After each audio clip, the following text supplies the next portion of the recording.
Hi, everyone. I am really excited to talk to Erin Thompson today. Thanks for joining Level Up, Erin. I am excited to be here. It's such I an am honor. excited. Well, no, the honor is mine. I'm excited that you're excited, and you're excited. Everyone's excited. Yes. Yeah. Yeah. We're pretty recent acquaintances in the grand scheme of things. We met not that long ago. Yep. Yep. Yeah. Just recently, I was very brave in my vulnerability, and I said I want to be considered for your think tank, and Yeah. then the magic happened, right? Yeah, it's just I think I found it over and over again, Erin, that kindred spirits just kind of find each other, and I mentioned this to you when we first met, but I feel like you've always just been around. I know we just recently met, but I feel like you've just kind of always been around. I feel like you've always been on LinkedIn. I know that's not the case, but how? Tell me a little bit about that, about your kind of company and the work that you're doing now. And I'm really curious also about like LinkedIn and how that has become a part of your I don't know, brand, I guess is how I would say that. Yes. So I have only worked inside the senior living industry, inside of the community for the majority of my career. I did take a little break for a software company in my 20s to hang out with people my own age. Mm-hmm. But that was very quick, short-lived. Went back to being in the senior living industry. So I only focused on inside the community stuff. Like I did not invest in myself outside of the community, stayed very nose down in my community. And so when I left my community last year, I was like, I need to get on LinkedIn. What's this LinkedIn about? Right. And so that was about September, October of last year. I logged on for the first time. I had this idea that I wanted to start a podcast. And the only way that anybody would ever know about this podcast is if I got to know what senior living industry was like on LinkedIn. And that is where it all began. It began with, I have a lot of value to give. I just have to figure out how to give it. Yeah. And then just went in steps, right? I Gap, becoming an ambassador there, and then got a little confident. And then I saw your think tank, and then I figured out who James Lee was. But I didn't connect that I had already listened to your podcast. Oh, yeah. Before I found you on LinkedIn, and then somehow it connected with me. So it was really neat to be able to put a face with the content. Yeah. And it really taught me a lot in starting my own podcast and watching other people, not the Ed Miletts and the Amy Porterfields of the world, but someone in my own industry do this. So it was a great learning curve for me. Well, that's super cool that our stories have converged this way, and you are that person for other people too now, which is really amazing. There are people that I'm sure, by the way, you've only been on LinkedIn 1 year and it feels like you've been there from the beginning. So that is a testament to your content, and I think just your authenticity. But also I think you are probably beginning to experience a little bit of people like meeting you in person, saying like, oh, I listen to your podcast, or like people are kind of recognizing you when you go speak at conferences. Yeah, it's neat. My whole goal is to just add value to the person that I was inside of the industry, to uplift, pour into, and let them know how valuable and how hard their hard work is honored, and that they're changing lives. And so when I get to have compliments given to me about the content, or this meant so much to me, it changes me because I know that my goal is being met. Right. To just add value to people inside of an industry that desperately need that value given to them. And for no other reason except just to add value. That's it. It's really, really, really cool, Erin. And I think I always appreciate about certain people that their brand is also kind of spot on with their actions and their habits. And I know, you're a work in progress, just like I'm a work in progress. And I think that's the spirit of this conversation and this podcast, is that neither of us are sitting here talking about something that we feel like we've mastered. We're Right. talking and recording it so that other people who are kind of in that same journey with us are able to access, maybe some of those conversations, insights, ask new questions. So I really love that we've met and we are official, connections now beyond Yes. beyond the social media world. Yes, absolutely. Me too. Yeah. I was also surprised to find out we actually have a professional like crossroad together where we work for the same company for a little while. We did. I didn't realize that at the beginning, and then when I thought back, I remember seeing your name on reports, and I'm like, "Oh my God, that was James Lee." It's so weird that we people say all the time how small our industry is, but I Yes. mean, talk about. But we never met, and so the company operated in many different states. I operated here in Texas, and you are an Alabama gal. I am an Alabama gal. Yep. I will see if you say that phrase about the Alabama football team through the course of this conversation. Roll Tide. Hey, look, being from Alabama and working in the senior living industry, I'm just going to say this. Right. Mm-hmm. There is nothing glamorous about working in Alabama.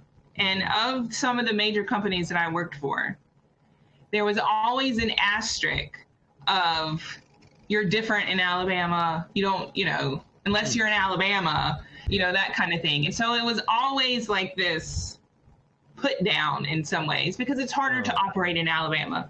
Yeah. And so what do I have going for me as somebody who's trying to grow a network in Alabama when there's nothing glamorous about Alabama? It's Alabama football. So That's right. Yeah. I will exploit Roll Tide as much as I can.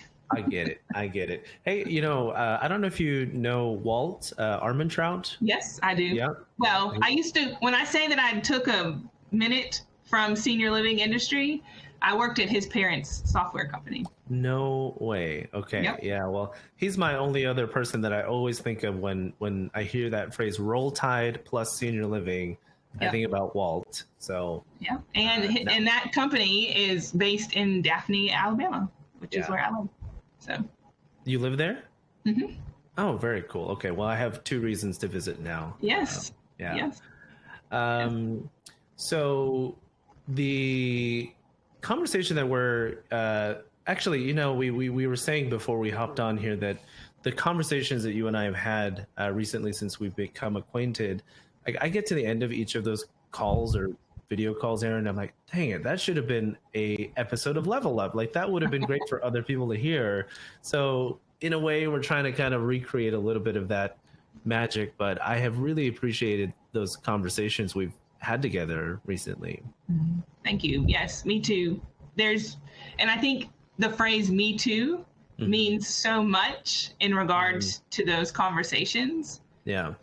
I am on a mission to be as vulnerable as professionally possible with all the good and all the bad that my career has afforded me, because that's the only way we learn. Yeah. And giving me the opportunity to do that in the safety of, the lack of judgment and how powerful those learning lessons are. And then your conversations back to me based on those comments and truths just builds confidence. And I feel as if the more we can show this type of collaboration, the more that we can show people there's power in talking about the hard stuff. There's power in learning from the hard stuff. And if we sit in silence too much with that hard stuff, we become hard. Yeah. Which I did. Yeah. I became very stoic on a non-family, outside the community way towards you know, the corporate office, so to speak. You know, I became a hard shell to crack in that way because I sat in a lot of negativity for a long time, and that's just not healthy. It's not healthy. Well, it's something that we've quickly connected on together, because there's a sincere empathy when you go through shared experiences that at the time you're experiencing them, maybe you feel like, well, I'm going to keep quiet. I'm probably the only one going through this. But then you realize, as we have conversations like we have had and we are having now, that there's a power in the validation of, okay, my experience was real. It's a real thing. And also that, we're not blaming other people. We're acknowledging what happened. We're encouraging responsibility and accountability for things that happen. But that at the end of the day, we are becoming more self-aware and more self-conscious of our own behaviors and words and thoughts, that we're going to create the reality. We're going to talk a little bit about stuff that happened, but that has no bearing now to how I'm going to act today. Correct. Yeah. Correct. Yeah. The topic we came up with, there were so many different things we wanted to talk about, but it seemed like we didn't plan this episode thinking about, let's talk about this thing. We just had so many things that we were talking about, and we're like, what's the common theme here? And I think we landed on it that way, about psychological safety. Mm-hmm. Yeah. Yes. I think psychological safety is important for us as leaders to give to our residents and our associates, but also it's important for us to have as leaders. Mm-hmm. It's, the premise of this podcast is that, I talk about head and heart leaders, that head plus heart is the way to be effective in this industry.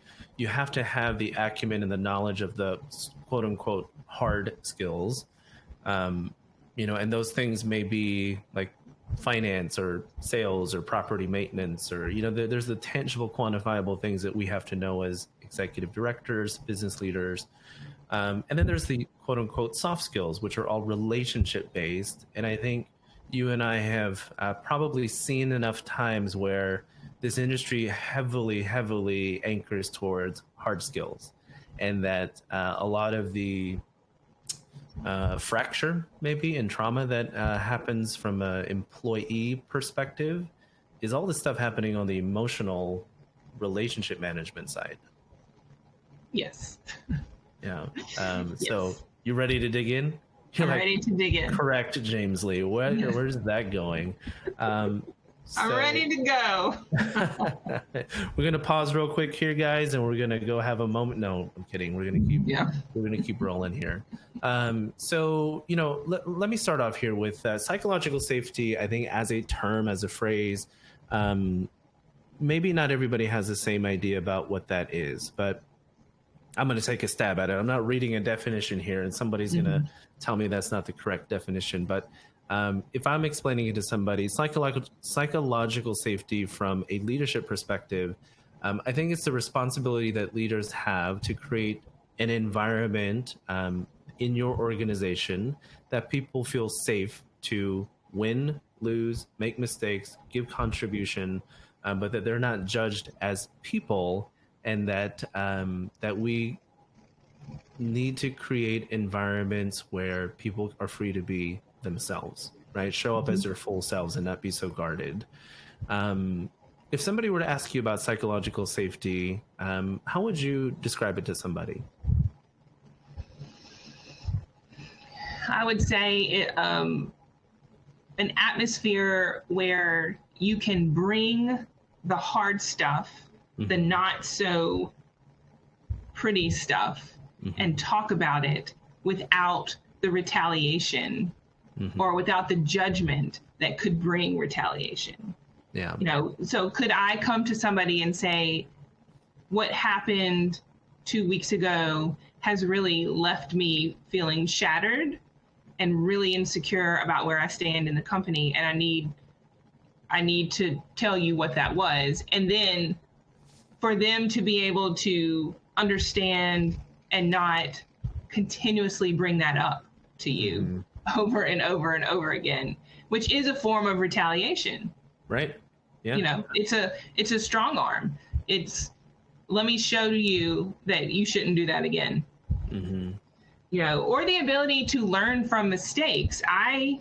In my career, I was taught very early, intentionally or unintentionally, I don't know, but you don't make mistakes, because when you make mistakes, there are serious consequences. And shame became a management style for me. Like, they managed me by shame. Well, someone like me, whose loyalty runs deep when it comes to the elderly people and a team atmosphere, when you are shamed or being managed by shame, you lose the ability for creativity, for innovation, for anything other than being a drill sergeant, and what led to micromanaging for me at a young age. I was promoted at 28, never managed anyone before, never. I was in love with this company. I just had this idealistic mindset that I was going to be the vice president. I was going to do all kinds of things. They paid for half my college. Like, I was in. And they invested a ton in me. And I met some key players in my career that I love and still am in contact with today. And then when I was promoted, those key players left the company. They were my safety. They made me feel that I could do anything. And I made some key mistakes as a sales director there in an interdynamic with the executive director. So they taught me, you may be a passionate person, but we're going to have to be careful what we say here. Like, I didn't understand those types of things just yet. So when they left, there was this huge void. And so I had to make it on my own, which, was very complicated. Yeah. And then a new regional person came in, and he was completely different than anything I had ever been witness to. Yeah. And he used shame as a management style, and I just cowered. I didn't know what to do. I didn't know how to react. There was not a safe place to talk about the way that I was feeling. I felt less than. It was an awful experience for me, even though all the company's metrics that I was being judged on were met and exceeded. It was never going to be enough. And his thumb was always going to be heavily over you, which was not the company that I knew and loved and cherished, honestly. And so that was my first dealings with feeling unsafe inside the industry. And I didn't know how to manage that very well. Yeah. Well, it's, thanks for sharing that story. I'm going to have a couple personal examples of it myself to share.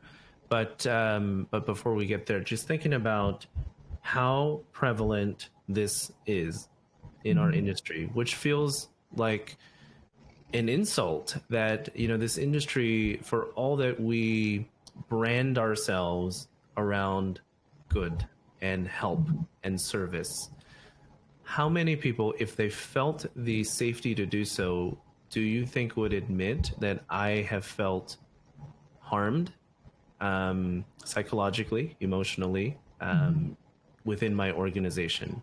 I mean, I don't know that we can put a number to it, but just what does your gut feeling say about how many people would resonate with your story and, this conversation? They're like, yep, I'm raising my hand. I've been there. Oh, I would say at least on a conservative end, 50 to 75% of people. Yeah. Just based on the perspective that I'm gaining over the last 6 months. Yeah. I would say it is more than I ever thought it was because I never talked about it. Yeah. Yeah. In a lot of ways, I think that, COVID, this focus on employee turnover / retention, I think you and I said it in a previous conversation that these things didn't create the problem, they revealed the problem, right? Yes. And this in particular, this topic of psychological safety, that it feels like an insult. At the very least, it's irony that this industry that brands itself around care doesn't care deeply enough about the people doing the frontline work. Right? Yes. And I can, I want to take a moment to also think about and acknowledge that there are probably people, no, not probably, I'm going to take that word out. I'm certain that there are people, if they listened to me today, this podcast episode, the things I write about on LinkedIn, the things that I try to be and stand for now, they would listen to that episode and probably think, well, he's a hypocrite. They would probably think, well, that's funny that he's talking about psychological safety. And I think this is the vulnerable parts of conversation that leaders don't have, is that the bad qualities are always other people, not ourselves. And it's the only way that I think we can actually change, is that we acknowledge our own behavior and we think about, well, what created those motivations for me to behave in that way? And then can I take ownership of that, and can I change that within myself? Because the chances are that regional that you had now or had back then, do you think he's any better today? Probably not. I don't know. He's not. I know he's not. He's not. But imagine, so we're not going to change people who are firmly rooted and committed to that mindset, right? So the only real chance of change is for people like you and me to acknowledge, okay, these are some things that happened. What elements of that do I see within myself, and what is my responsibility to change that? Any thoughts on that? Oh no, that's so true. That has been the catalyst of my company, Aspire for More, because I have just recently learned all the other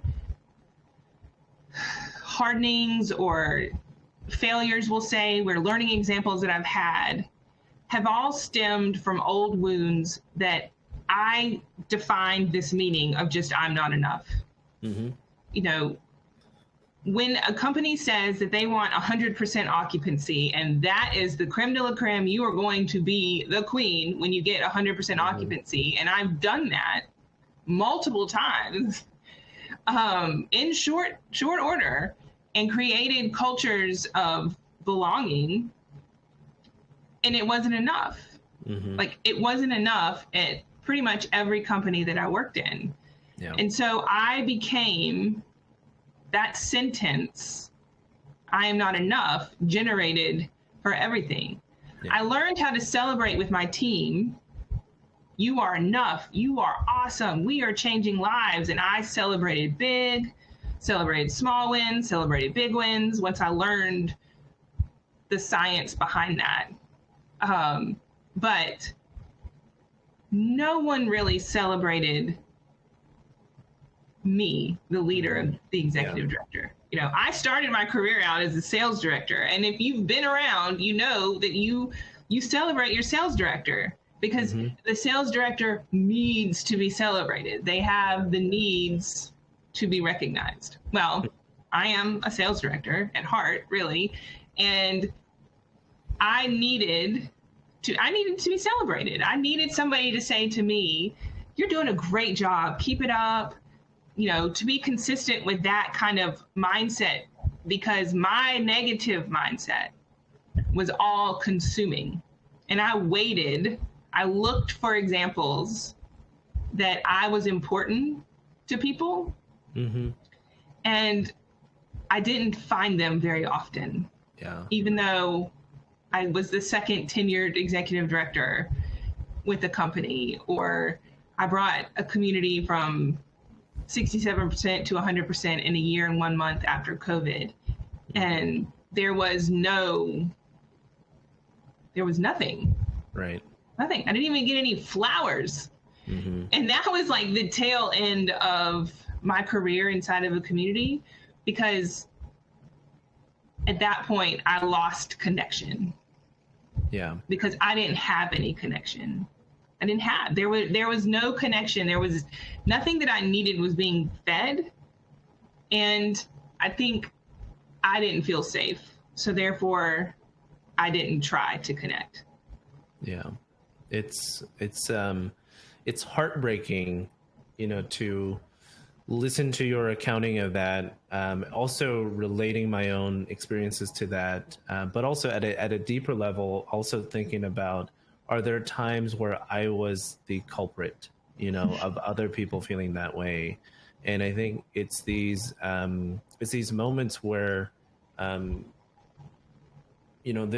are times in my professional past where I'm looking at, okay, well, why was I such a hard ass when it came to this? Or why did I, hound people for that report? Or, why did I push for these kind of things? And look, at the end of the day, I own my own words, my own behavior. And, at the end of the day, I was that person in those moments. I don't feel like I was that all the time, but I can also acknowledge and recognize that it's the pressure cooker environment of, it's hard to be led a specific way and then to just be expected to like transform that into a heart approach, right? If all you're getting is head, but then you're expected to be heart, it's hard to reconcile that as a person, right? So you kind of feel like you're shielding your team a little bit, but hey, if they're using, like, for example, you just said something that made that kind of triggered me in a way. There was one company that I worked with that said every move-in is a life saved, like we're saving lives, yeah. right? Yeah. And so I started using the same language too, of like, hey guys, great job, we have 5 lives saved this month. And I just, like, looking back on it, I'm like, what was I saying? I don't believe that. I don't believe we're saviors of anything. Like, if you're serving people, you're not saving them. You're joining their journey, and you're invited to be a part of that. But I was saying things, I was pushing things, I was I was forced into, like, these initiatives are our priorities, and there's just this intense pressure of being the good company man, company woman, in order for you to even be in a position to help other people. But you got to tote the line, you got to say the script, you got to wear the costume, and you got to be the company person. Yes. Right? Yes. Yeah. I like to refer to it as drinking the Kool-Aid. Kool-Aid. And early on in my career, I was swimming in the Kool-Aid. Yeah. That first company that I worked for, I mean, I was swimming in it. I was devoting everything I had to it. It was everything to me. And then it didn't work out the way that I thought it was going to work out. And for no real reason, it just didn't work out. And so then I went to another company, and it was a great experience for me. It was a nonprofit. It was very different from what I was used to. And I learned how to read the regs, to do things. They gave me life skills that prepared me for the next phase of my personal life, which is when my first child was born. And then some life things happened. And so then I was able to come back to work. I went back to work with a larger for-profit company. And at the beginning, I drank the Kool-Aid again. I wanted to be a part of the team. I wanted to be everything and more to prove myself. And we made some fast headway. And then the same thing started happening slowly. And I kind of became known as the non-Kool-Aid drinker, slowly but surely, because I wanted to change lives.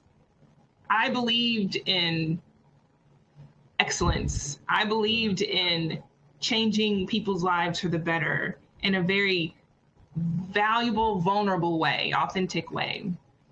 And so I definitely towed a different line.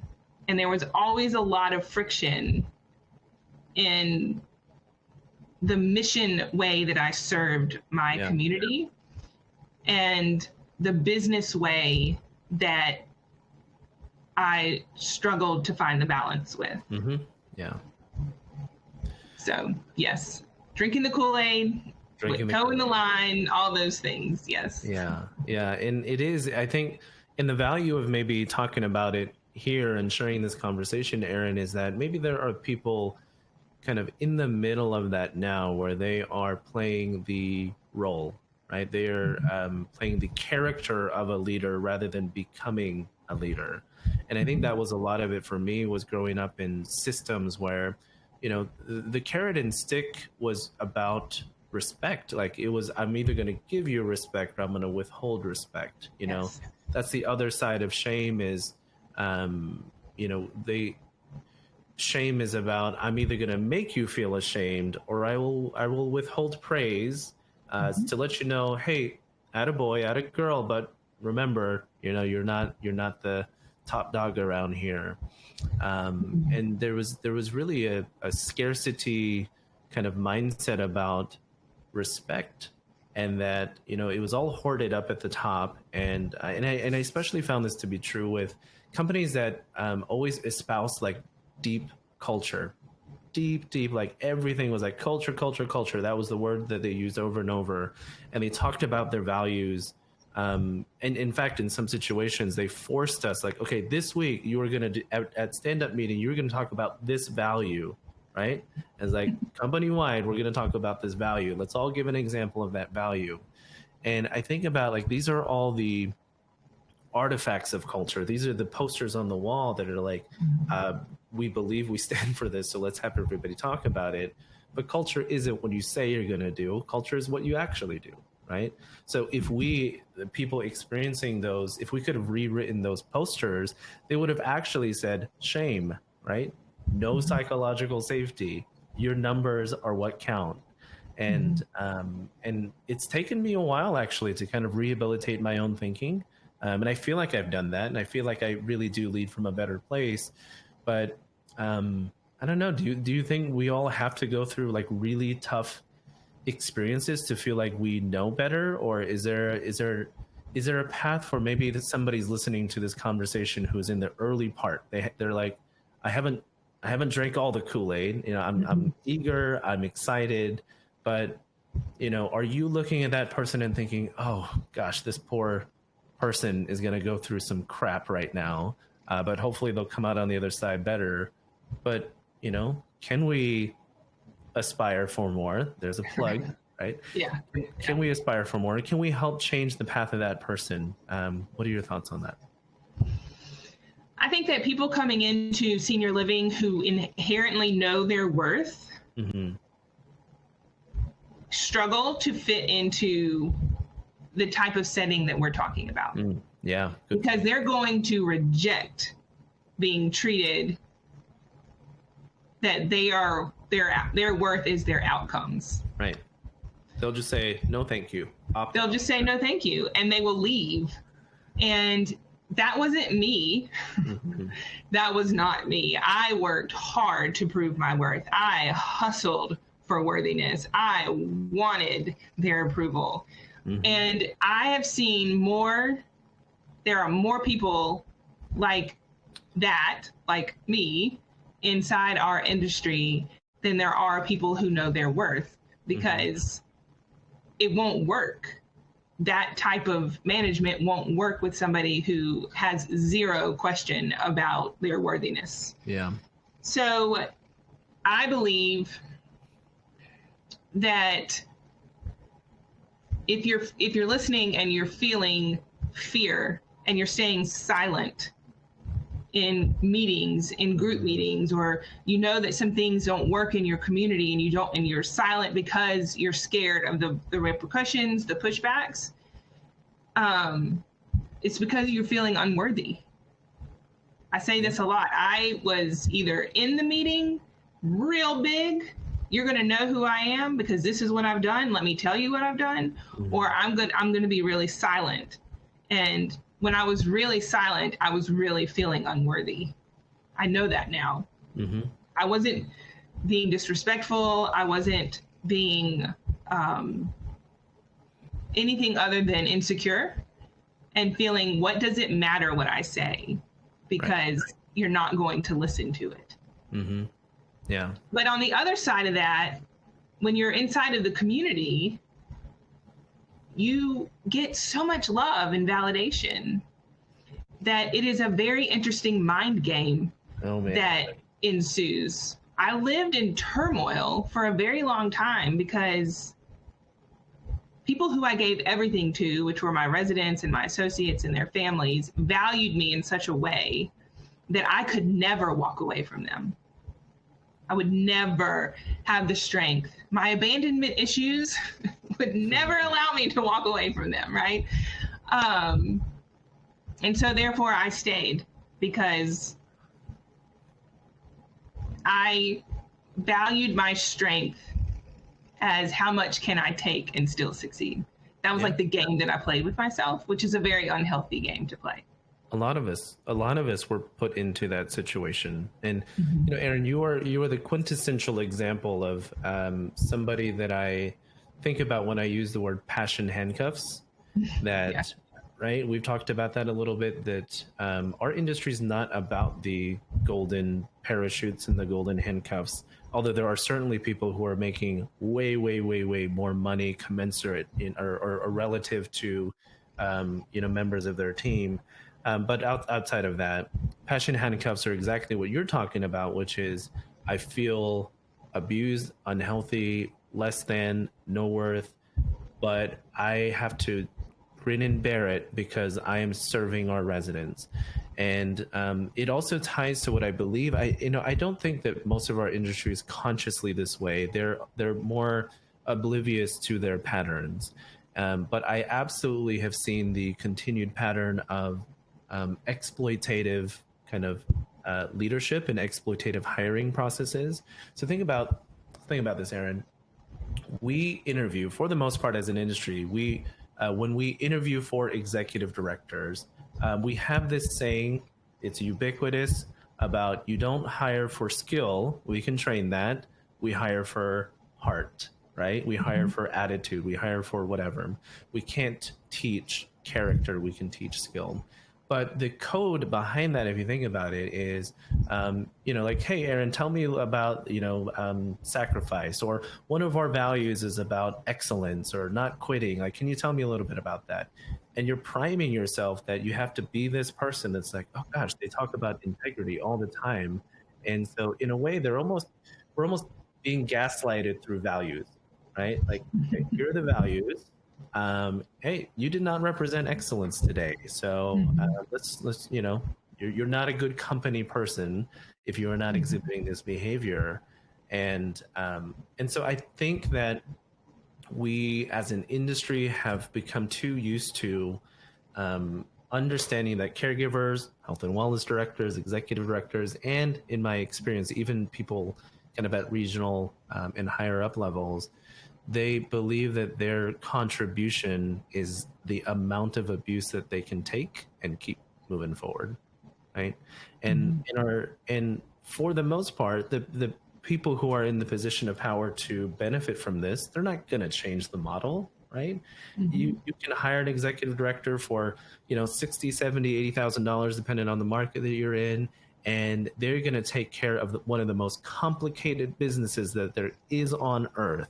And they're going to go through just emotional turmoil. Even if you have a healthy boss and a company, the job itself is just incredibly hard. And then you layer on top of that, not having psychological safety, right? Having your question or your value and worth questioned over and over again through numbers or through value statements. I totally relate to what you mean about, like, you created a sense of value based on how much can I take and just keep moving forward. Yeah. Absolutely. How did you for yourself, maybe you've had some time to think about it, I think you have, how did you get out of that cycle? When I walked away, I knew that I could no longer live like this.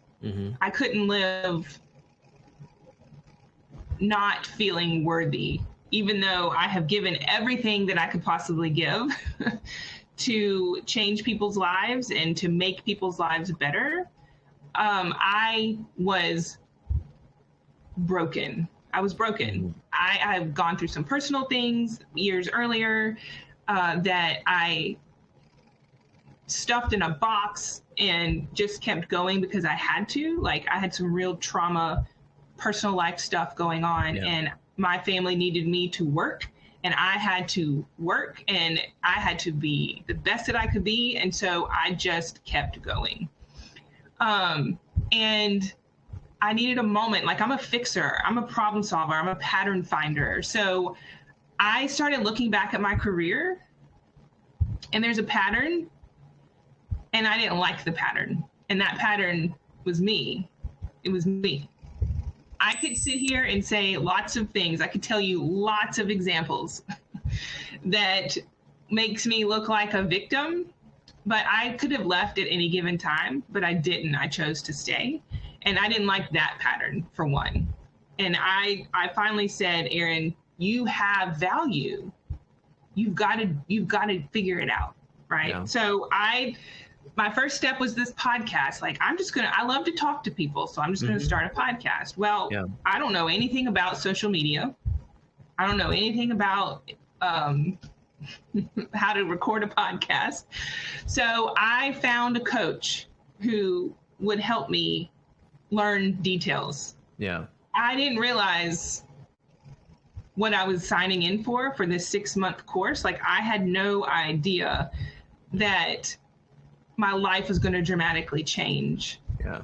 I kept a lot of hurt inside, a lot of things inside, because I always felt like I was the one that was perceiving things a certain way.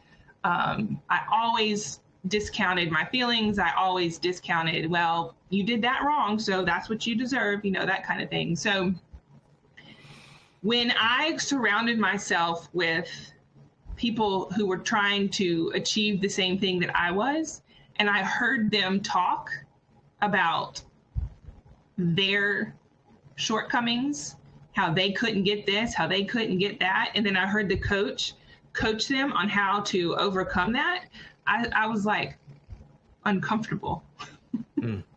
Yeah. And because this was a 6-month course, I became comfortable, and I learned that my thoughts, I can control them.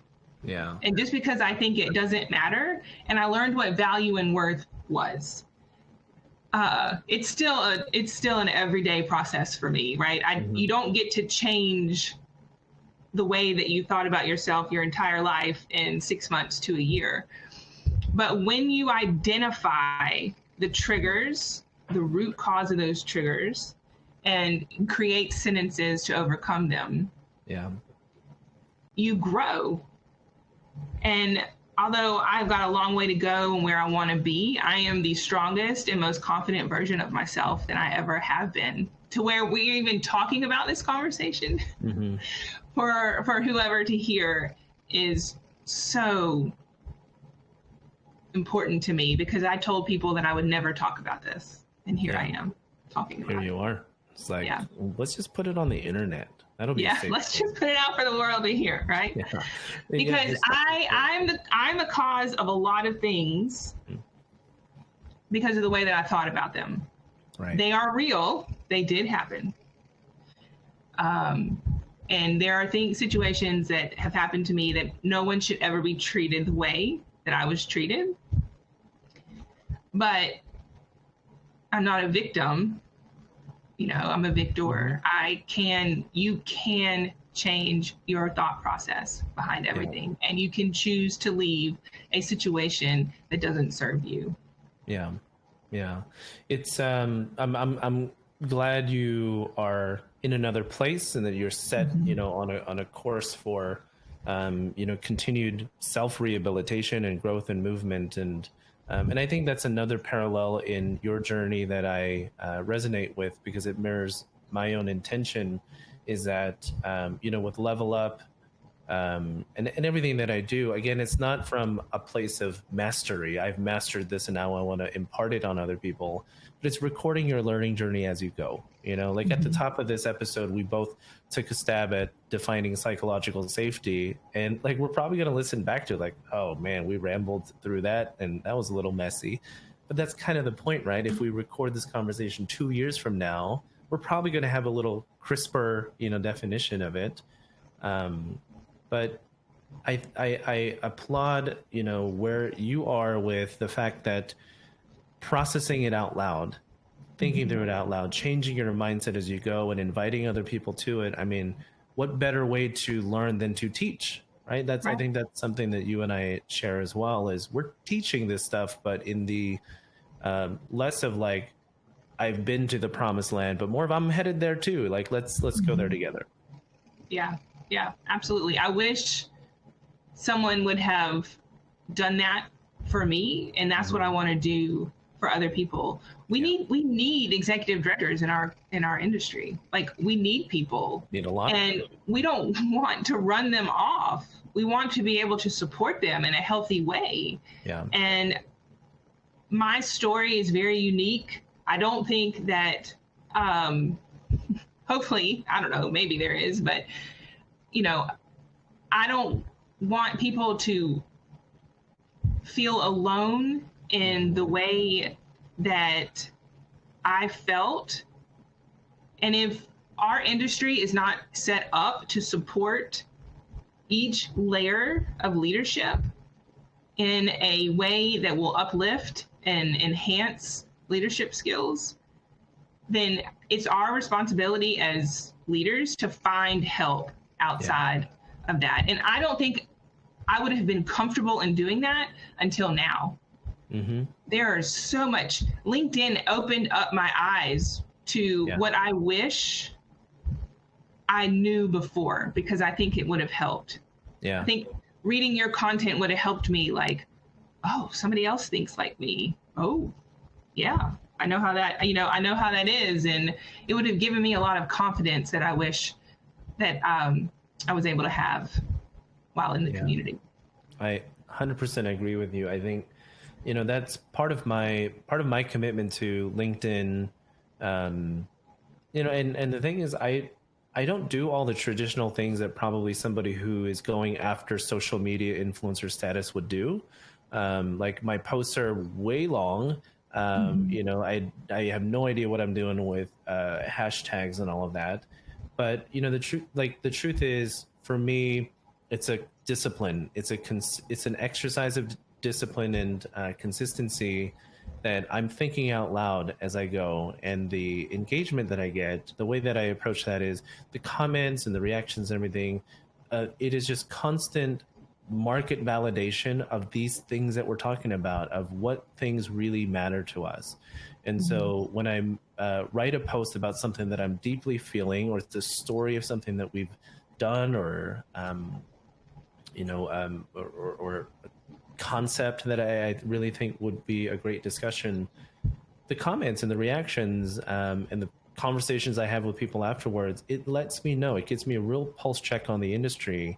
And it gives me the courage to do things like this podcast, to try events like the think tank.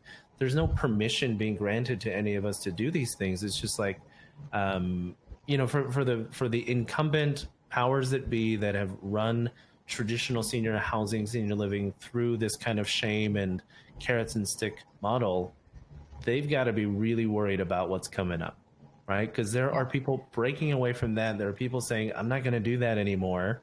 And it must suck for some of those people to see you and me and others who are like, okay, then I'm just going to try to stand on my own. Yeah.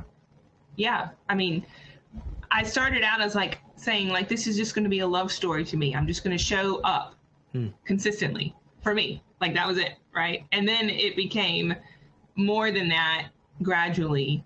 And I don't, the gig economy, which is kind of what we're talking about, so to speak, that was kind of a new concept. And I've kind of been looking at that and studying that. And I realized I kind of fit into the gig economy. Yeah. And totally.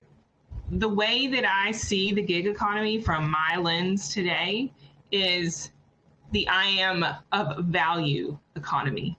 Oh, yeah, absolutely. I don't want to be in a setting that doesn't value me. So therefore, I'm going to try many settings. Mm-hmm. And when I find the setting that's going to value me, I'll ask to stay. Yeah. But the issue is, somebody made a post, I wish I could give them credit, that people change their jobs faster than a tissue in a tornado leaves, like a tissue leaves a tornado or something. Anyways, and so when the next person comes in, am I going to be valued again, or am I going to lose value? You know, like to me, that's what the gig economy is. And yes, the senior living industry is taking a huge hit, but there are other industries as well. And that's why I believe leadership is so important, because if we can add value to people,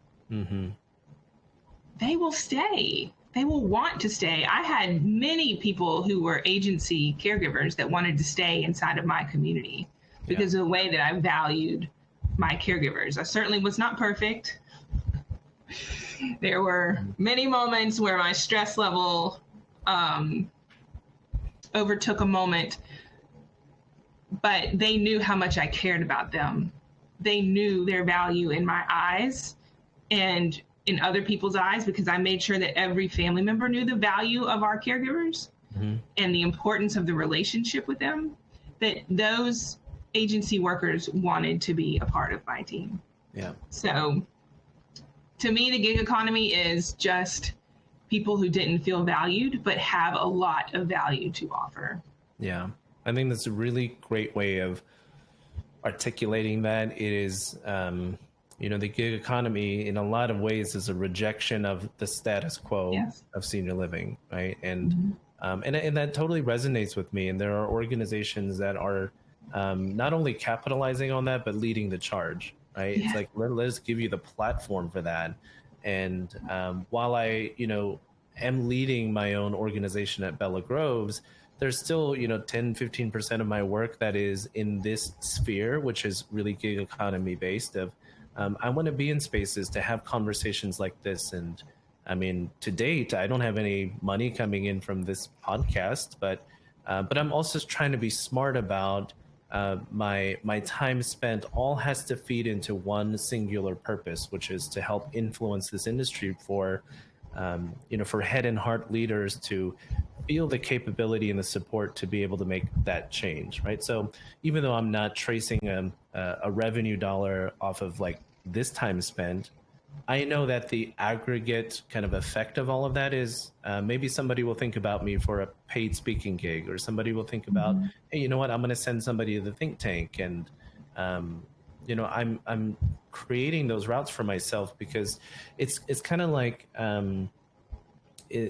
going out of senior living for this metaphor. If two people get married, and let's just use a stereotypical example here, and let's say that the husband says, I'm going to work, you're not going to work, I'm going to work. If one person in that relationship is not earning income, who has all of the power, right? Right. The one person who has the money. And so, and I think that is part of like this field in this industry is like, well, good luck, Erin. You're getting paid a pretty good position, for this position. Good luck trying to make it on your own, right? It's this feeling of like, well, how do I make money, and how do I replace that safe biweekly or monthly paycheck? But you're figuring out your path. I'm figuring out my path, and I think, 5 years from now, I think our industry will be mostly gig economy, and people better start shifting gears. Yeah, I think. Yes, I think so. Why would you not want support from somebody who only wants success from you, who's not threatened by your success, who doesn't want to keep you small, who wants to grow you? I think one of the big key lessons that I learned is like, you are in survival mode or you're in growth mode, and you can't be in both at the same time. And when I look back at my career, my life didn't allow me to ever become a road warrior, a regional person. Like, that was not going to be my path due to my family. And I was not given a growth path. Yeah. I was not poured into in a way that could have added value to anyone, let alone myself. And I was at a conference where a vice president of HR made some kind of comment about some of you will become regional, associates, and some of you will always remain, your career will always be an executive director, and each one is honorable. And I felt like that was like this performer, a pleaser, a type A personality that I am. I needed to know that there was something more that I could be, that I could give, that I could aspire to be, right? But I wasn't given that opportunity. And so growth mode was never a mode that I was comfortable in. It was always survival mode, always survival mode, which is not safe for anyone. And so we as leaders who may always be an executive director inside of a community, which is noble and honorable and one of the best experiences of my life, we deserve growth too. And you can become a better leader inside of a community when you invest in yourself. And if you're not comfortable asking for that from your company, or they're not giving you that opportunity, there are options for you, real options that will pour into you and to make the stress levels a lot easier to manage so you can stay, because we need leaders. If we go and seek outside leadership, outside the industry, like I did, it's not going to tell you to stay. Yeah. You know what I mean? We need to have people that want and are capable of pouring into our leaders and say, this is what you can do to add balance to your life, for you to know that you are worthy. You don't have to hustle for your worthiness. And this is what you can do to actually be in the state of preparing, working proactively instead of repairing, which is working reactively. These are the things that you can do. And typical leadership training outside of the industry isn't going to teach you those things, because senior living is so nuanced. Yeah. It's crazy. Yeah.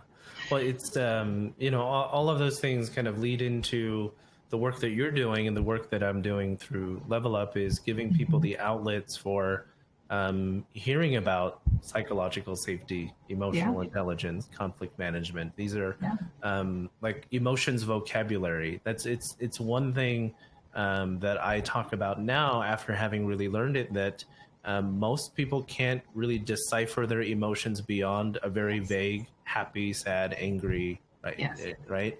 But there are lots of situations where there's a very nuanced feeling, versus I'm angry, I'm feeling slighted, or I'm feeling insecure, or I'm feeling rejected. And the more that we can teach ourselves and teach other people to articulate that, then we can actually, do something about it. I wondered if, as we're kind of thinking about the wrap up of our conversation, we've shared a lot of stories. I wonder if we can give some practical tips and advice of how to create psychological safety. So I think you and I have gone deep into what it feels like to not have psychological safety, and maybe the why behind some of that. And, you and I talked about the responsibility that organizations have for psychological safety, but also as individuals to, you have your own responsibility to teach yourself, like make sure that you are not just monkey see, monkey do, create the new instead of fighting the old, right? Yes. So let's move into that space of how do we help create the new? So I wanted to see if we can kind of come up with some advice. I wrote down a few things that you said, and then I kind of drew arrows to these might be signs or signals that you have psychological safety in your workplace. And so I'm just going to start with a few things that you said. Growth mode. You said, you're either in survival mode or growth mode. You can't be in both at the same time. Totally believe that. So if there are signs of growth mindset, that there's true coaching, development, not performance evaluation by itself, but that if there is a pattern of growth-oriented conversations that are happening in your organization, that's probably a signal that there's psychological safety. right? Yes. And then, one thing I wrote was that if you have a lot of questions that are being asked that aren't about your job performance, I would say, and they're more about your perspective, your ideas, right? So our identity can't be our performance. Right. Right? Earlier, you were talking about how you didn't feel a sense of worth if you didn't have the pats on the back or the accolades or the encouragement, even though you hit all of your metrics. So if I'm not going to have praise and encouragement, even when I hit your performance numbers, what is it going to take to get that, right? So I started picturing, I had this image of like a fruit tree, that if all you're based on is your fruit production, then, in the spring or fall or whenever you're producing fruit, great, you're a great tree. But what about those seasons when it naturally isn't going to happen, that, fruit is going to be produced? You suddenly have no value until you're producing fruit again. Right. And it feels a lot like that in senior living, that we go through these seasons as people, as individuals. We can't just be quote unquote top performers all the time. What does that even mean? But in those natural, ebbs and flows of people's performance, mental health, well-being, all of those things, how do we help people, right, through those times? So what other signals would you say that people can look out for, either in themselves as a leader, or if you are in a place that you're not sure, is it psychologically safe or not? Besides having growth conversations around you all the time, what other signals would you say provide psychological safety?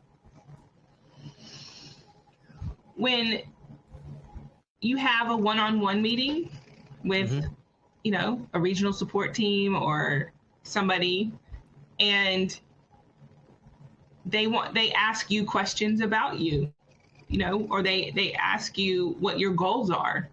If they ask you like what success is to you, what can I do to help you? Those are bridge making comments, right? They will kind of lower those defenses. I know now that when that defensive armor starts coming up, you should take that as a sign that you feel uncomfortable. And then you need to like dive into what makes you feel uncomfortable. And so if you feel that defensive armor coming down, then you understand you're feeling safe at the moment. Yeah. And so lean into that. And then watch actions.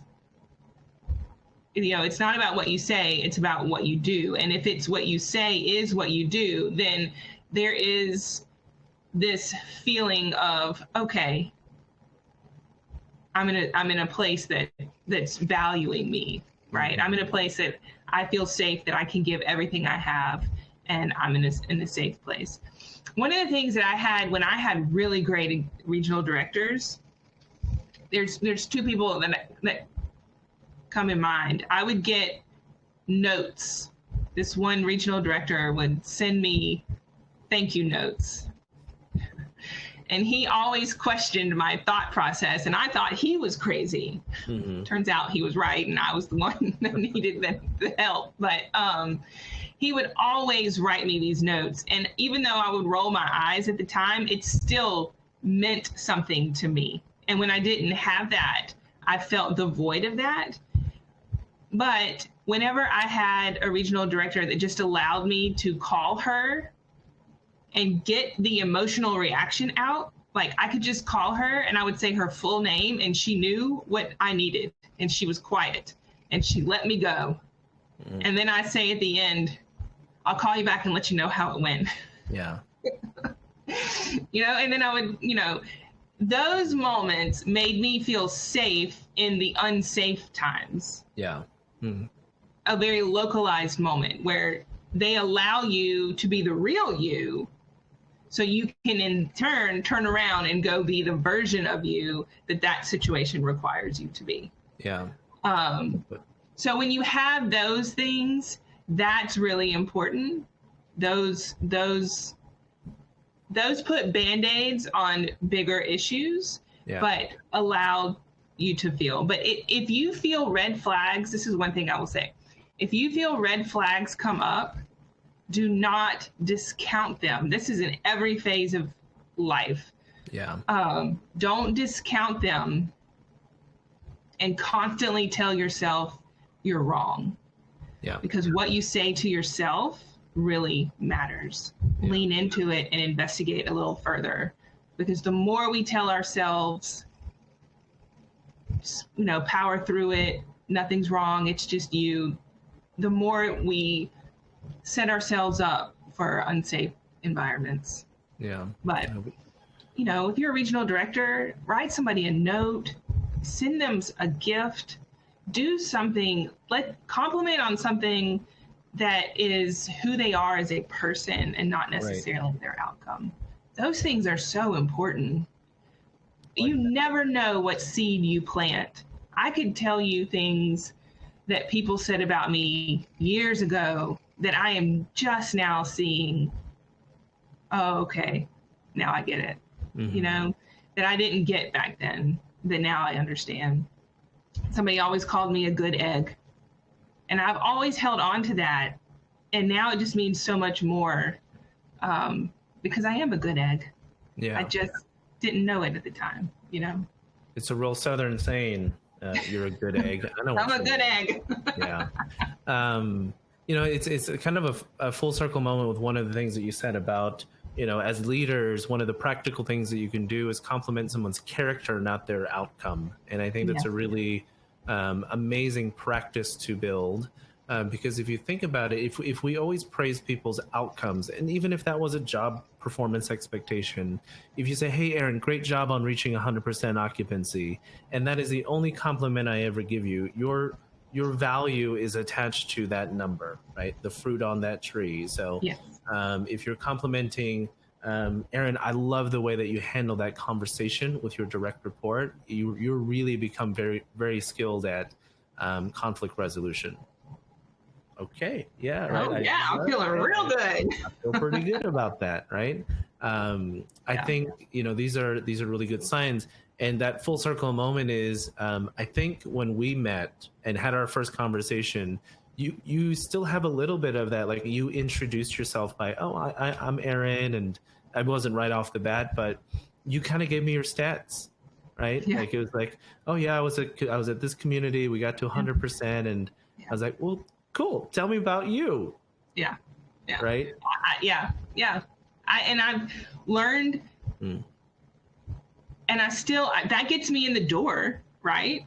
I get it. But at this workshop that I did, I didn't even really go into that. I said, yeah, I've run a lot of, communities that got to 100% very quickly. I am not those outcomes, although I have held on to those, look what I did. Look what my team, right? I didn't do that, but look what we did. And just wanting a morsel of something, so yeah. It is still, though, it's the language that people gave us, and we're still, and that's the power of this programming that happens, is like we still associate in some part our own worth based on our outcomes because we tell people about that. And so it is something that, as a leader within Bella Groves, it's something that I'm very, very conscientious of, is that I didn't articulate it this way. Well, now complimenting the character, not the outcome. But we do not celebrate occupancy. It's something that a lot of my peers, especially in the sales disciplines and senior living, disagree with. That's okay. But the more that I have not celebrated occupancy, and the more that I actually think about it and talk about it, I think that it is more harm than it is good, because we are rooting think about what senior living corporate office doesn't currently celebrate 100% occupancy. I bet every single one of them does, right? They send roses and flowers and photos. You're going on LinkedIn. And it's like, great. Our community got recognized last year, and the only time we did was when we hit 100% occupancy. Yeah. Right? We are perpetuating this pattern of like, you are your results.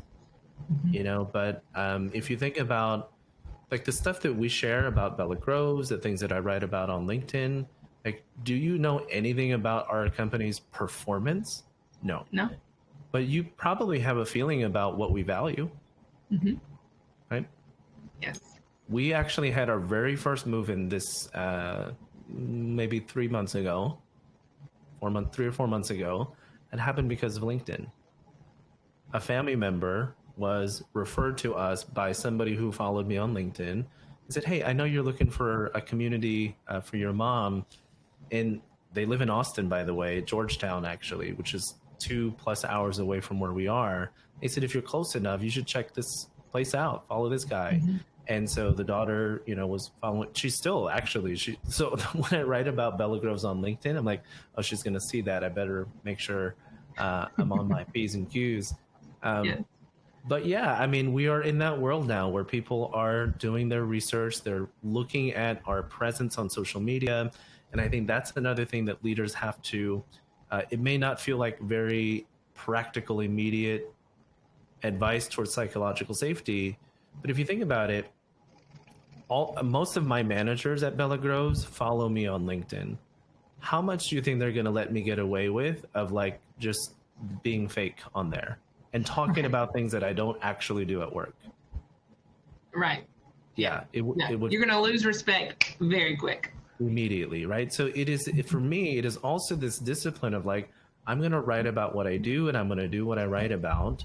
And it is this discipline of like, well, my team is going to hold me accountable to that. This podcast episode, they can listen to this and they can say, "Hey, James, compliment the character, not the outcome." That's something, right? And they can call me out on it, but maybe those are also conditions of psychological safety that leaders in senior living can also think about. Is I'm going to put my leadership philosophy and practices out there, right? You're gonna hold my feet to the fire based on what I represent and what I do. Yeah.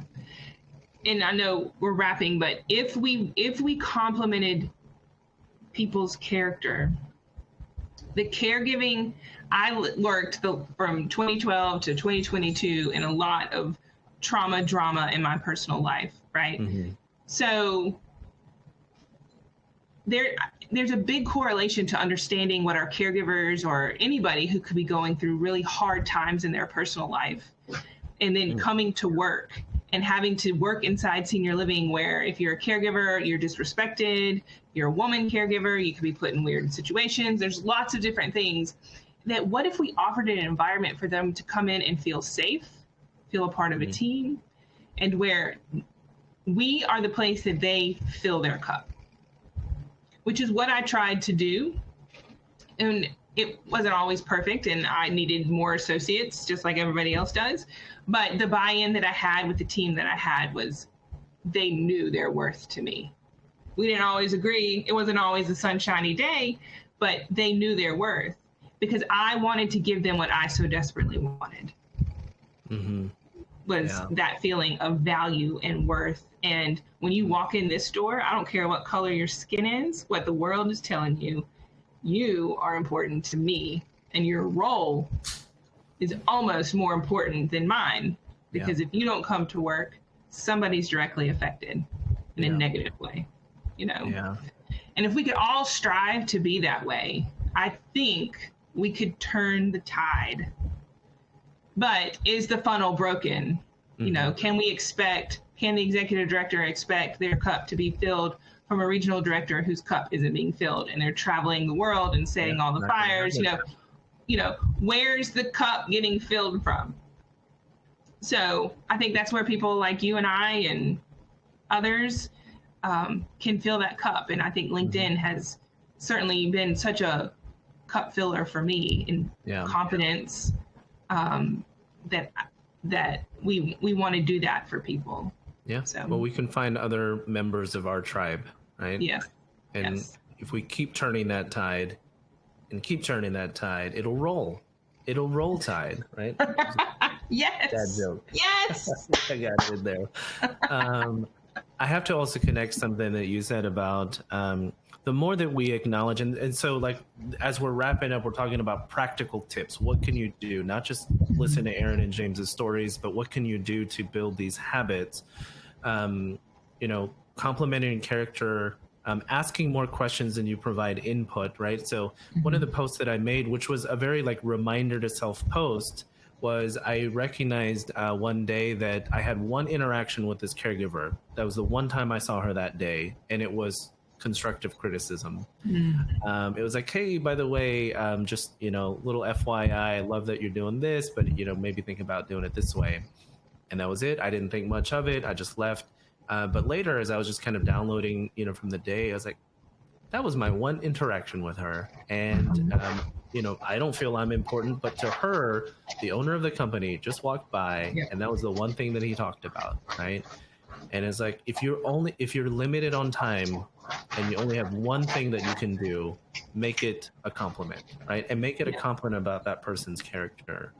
And the other thing that you were saying that just really resonated with me is that the more that I am consciously working on psychological safety, the more that I'm learning about what are the ways that I create psychological safety or take psychological safety away, because that's also something we can do, is to just remove the harmful elements. But the better that I feel like I'm getting at it, the more vulnerability people are expressing. You know, people within my own organization at Bella Groves, I've heard people tell me about not just death, but somebody in my family was murdered.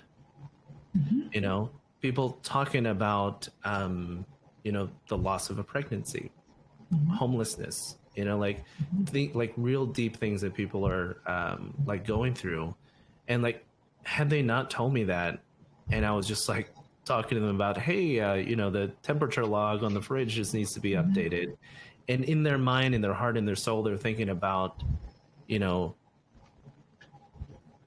I'm going to get kicked out of my, you know, apartment in a few weeks if I don't figure out the solution.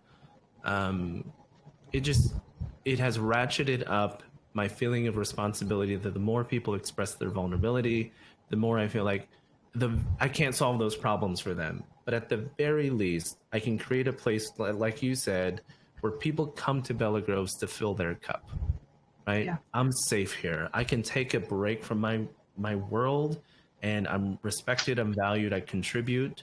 And hopefully they're also learning life skills and other things that can, you know, we can't help avoid tragedy for people, but we can give people the skills, the emotional intelligence skills, the relationships, you know, that when they need a helping hand, they've got people to reach out to. Yes, that's the goal. I mean, I've had those same conversations. I've been one of those people in one of those topics, and it's one of the added layers that causes a lot of stress for our jobs. But we're in the business to change lives, right? And our caregivers are alive. They're alive. And our sales and marketing director, who could be going through one of those things, or any one of our directors, you know, if we can add value to them in that time, we've got loyalty built in. Yeah. Period. You know, that phrase around hurt people. Yes. Maybe, you know, the opposite of that is helped people help people. Right? And that's our responsibility. If we help our people, they will help others. Right? And I do think that there's a 2.0 version of senior living that's happening now that we are in part helping to create. And whether that's part gig economy, you know, there will never be a situation where we are completely, you know, dependent on gig economy. We will always depend on people who choose a career with our organizations. And, you know, these small, it may feel like small tips that we've provided here, but what we're trying to do is spark a conversation, is to begin thinking a certain way. And maybe psychological safety wasn't on people's maps of like, I want to develop these abilities, But who knows? Maybe as a result of this hour and 20-minute conversation we've had, maybe it'll help get them started. Yep. I would still be inside of the community today, happy as a clam, if I understood things that I understand now. Mm-hmm. And they're just real basic mindset concepts. And that's the kind of training that we need for our leaders. Yeah. You need to understand all the different facets of leadership with the different groups of people that we have. That's why it blends so well with football, because of mm-hmm. all the different groups of people that are on a team. And it's the one thing that we lack. And so, yes, psychological safety is huge, a huge part of it. Absolutely. Yeah. Well, this really could be its own separate podcast, right? We could just get on once a week and talk about psychological safety, and we would never be done.